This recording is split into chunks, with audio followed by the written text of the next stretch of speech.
മഞ്ചേശ്വരം മണ്ഡലത്തിൽ ബി.ജെ.പി. നേതൃത്വത്തിനിടയിൽ പൊട്ടിത്തെറി. പ്രവർത്തകർ ശില്പശാല നടക്കവേ 2 ജില്ലാ കമ്മിറ്റി അംഗങ്ങളുടെ നേതൃത്വത്തിൽ ഹാളിലേക്ക് ഒരു വിഭാഗം പ്രവർത്തകർ ഇരച്ചുകയറി യോഗം അലങ്കോലമാക്കി.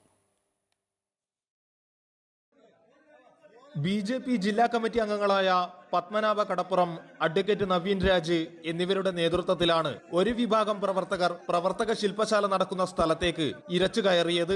ബി.ജെ.പി. ജില്ലാ പ്രസിഡന്റ് രവീശ തന്ത്രി നൽകിയ ഉറപ്പുകൾ പാലിച്ചില്ലെന്നും പാർട്ടിക്കുള്ളിൽ വർഷങ്ങളായുള്ള പ്രശ്നങ്ങൾ പരിഹരിക്കാതെ പരിപാടികൾ നടത്താൻ സമ്മതിക്കില്ലെന്നുമാണ് പ്രതിഷേധക്കാർ പറഞ്ഞത്. വിഭാഗീയത ശക്തിപ്പെട്ടതും നേതാക്കളെ പ്രവർത്തകർ ചോദ്യം ചെയ്യുന്ന വീഡിയോ പ്രചരിക്കുന്നതും തിരഞ്ഞെടുപ്പ് സമയത്ത് ബി.ജെ.പി. നേതൃത്വത്തിനും സ്ഥാനാർത്ഥിക്കും ക്ഷീണമുണ്ടാക്കുന്നതാണ്.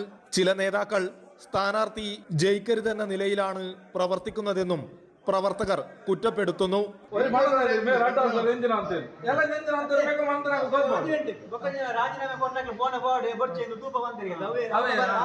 ലോക്സഭാ തെരഞ്ഞെടുപ്പിൽ സ്ഥാനാർത്ഥിയായ എം.എൽ. അശ്വനിക്ക് മഞ്ചേശ്വരം നിയോജക മണ്ഡലത്തിൽ മേൽക്കൈയുണ്ടാക്കിയ ശേഷം നിയമസഭയിലേക്ക് നടക്കുന്ന തിരഞ്ഞെടുപ്പിൽ അശ്വിനിയെ ഇറക്കി സീറ്റ് പിടിക്കുകയെന്ന തന്ത്രം കൂടി ബി.ജെ.പി. നേതൃത്വം ലക്ഷ്യമിടുമ്പോഴാണ് അതിനെല്ലാം തിരിച്ചടിയാകുന്ന തരത്തിൽ വിഭാഗീയത ശക്തമായത്. അമൃത ന്യൂസ്, കാസർഗോഡ്.